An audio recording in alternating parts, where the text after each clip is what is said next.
Susan Boyle has made her debut in the United States. The Britain's Got Talent finalist made a celebrity guest appearance on America's Got Talent to an estimated audience of 20 million. Carla Romano was watching. Susan Boyle's debut in the US could not have gone any better.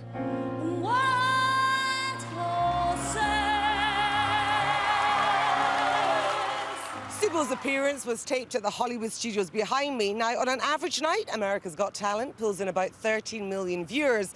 Tonight's finale, though, could well double that. America's Got Talent is the hottest thing on television, so if she does well on that, of course it's going to skyrocket her. Her talent alone is a 9 to 10 on my scale. Like, her voice is angelic. The American press can't get enough of Susan Boyle, and tonight's performance is only the beginning. Carla Romano, GMTV News, Los Angeles. Now, just a few hours ago, more than 20 million viewers tuned in to watch Susan Boyle bring the house down on the finale of America's Got Talent. She was singing her version of the Rolling Stones classic, Wild Horses.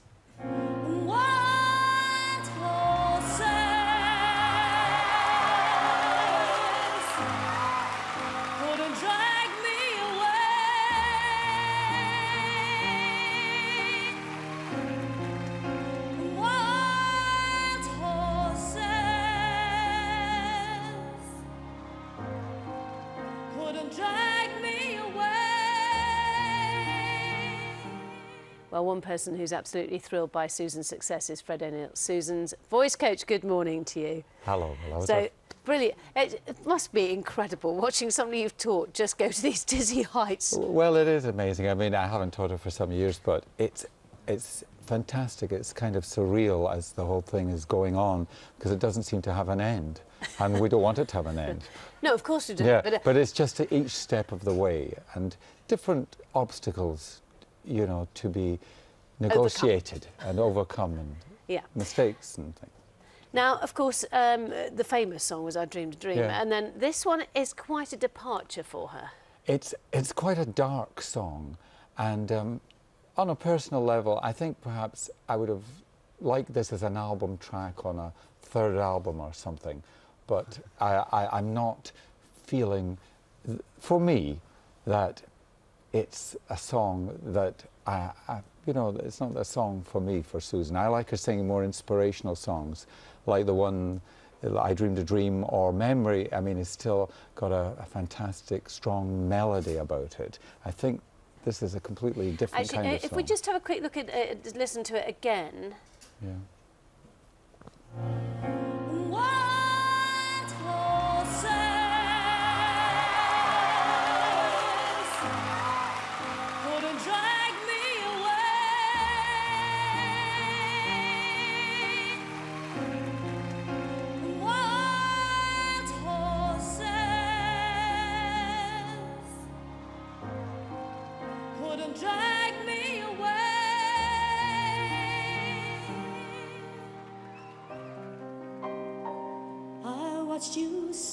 Now, the crowd obviously loved it, but do you think that's a voice, I mean, not only about the track itself, but do you think it suited her voice? For me, it's not a song that is completely suited to her voice, because I think I prefer Susan. I've noticed in some of these tracks, it's really, to me, a tone low for her. I think she suits her, naturally she has a higher voice, and this is taking her down to a much lower kind of belty kind of sound than she would normally be singing, and the Susan that I'm used to. But I mean, perhaps this is the way they want to market her, I don't know. And do you think that she would have been persuaded to do this, or do you think it would have been her choice? I'm sure, you know, Susan probably loves the song, but everyone can be suggested in directions. You know, if you're sitting talking to a record producer who likes a particular song, you're going to drift in that direction. Are you coaching anyone else we should be aware of? I've got lots of very good students. I always have. I've been fortunate. I've got a lot of good people coming over the door. Sending them all down to X Factor. OK, thank you very much, Fred O'Neill. Now, don't miss our Susan Boyle online special documenting her spectacular rise to fame since Britain's Got Talent. Sorry, I say X Factor. Britain's Got Talent. Log on to the website gm.tv. Now 20 million viewers tuned in to watch Susan Boyle on the finale of America's Got Talent last night when she performed the Rolling Stones song Wild Horses. A track we hear is from her new album. Let's have a quick look at her in performance. Wild horses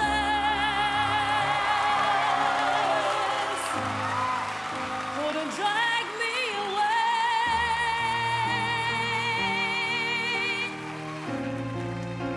Wild horses. Pretty powerful stuff, eh? Well, one person who's absolutely thrilled by Susan's success is Fred O'Neill, Susan's voice coach, and a man who we've spoken to many times on this programme before, since Susan's become so famous. Fred, good to see you. So what do you make of that performance? Did she nail it last night? What do you think? Yes, I think that she performed well, and I mean, Susan's got a great voice, a great technique, and she'll cope with lots of material. What about the song? Because it is a bit of a gamble. We're used to her singing these big kind of show tunes, these big, well-known musical themes. Wild Horses by Rolling Stones, it's not the one you would normally think that she would sing, is it?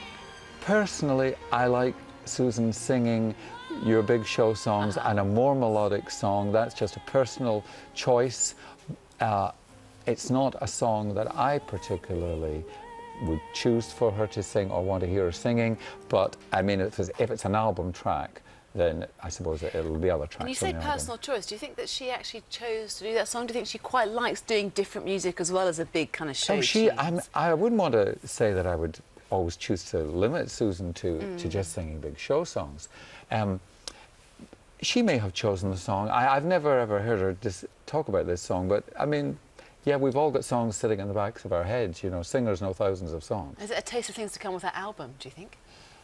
It might be. I mean, oh, you're being very coy this morning, aren't you? Not going to do a whole Rolling Stones. Well, I can't get no there's a song. satisfaction. There's a song I would love to hear her singing. That might be quite appropriate, but there you go. I wish she would sing it. It's a song from Jekyll and Hyde called In His Eyes, and I would love to hear her singing that song. Maybe she will. Let's talk about Boyle mania, because she has gone nuts, hasn't it, in the States? I mean, when you look at the pictures of her arriving in America, being mobbed by hundreds of fans, she's been flying first class, taking to the best hotels in the land. I mean, well, it's look how incredible, happy she is. She's fantastic. She looks relaxed and happy there, and to me, that is the main thing.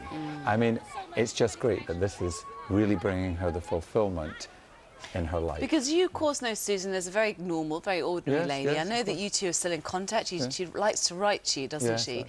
So how is she coping with all this fame? Well, you know, I think she's settled into it now. At the beginning, obviously, anybody would just be completely fazed, and Susan especially, because she's a very sensitive kind of woman. But she's had time to get used to it. She's learned a coping strategy. What's that then? Well, I think, you know, that'll be an individual thing for her, but she's obviously coping a lot better. I think we can see that in her the way she's carrying herself. You know, she's a lot happier. And how's she keeping her feet on the ground, do you think? I mean, it must be impossible to do that when you've got all this around. I don't know about that. I couldn't comment on that. 5-star hotels, limos, first class. Sounds like fun to me, doesn't it? We could all cope. And they're very nice to her in America. She's probably, you know, here, people are a bit more critical, aren't they, I would say. So do you think the world is her oyster now? Do you think she can do literally whatever she fancies in the future? I can tell you, out of the blue, I got New Zealand radio called me up a few weeks ago. The next day, I had 5,000 emails from New Zealand blocking the whole system up. People from all over the world, even the interview had been put on the net and circulated amongst fans. I honestly think it's really a phenomenon. You know. She has touched something within the emotion of her singing has touched people. And this is, because I read this, I try to read as many of these things as possible. And it's this amazing, is, you know. And when all this has died down, when her album's out, she's going to come home to Blackburn? Because I read that she still likes to volunteer in her local church, that she's still very much the kind of local lady around the community. She's come Can she go back to that? She goes back, I don't know about the volunteering, but she certainly goes back to Blackburn and just has a normal life for a day or two, I think. Yes, it's a fantastic story, isn't it, Fred? Thanks so much for joining us. Nice to see you again, Fred O'Neill, Susan's voice coach. Don't forget as well, or don't miss, I should say, our Susan Boyle online special, documenting her spectacular rise to fame since Britain's Got Talent all those months ago. Log on to our website at gm.tv.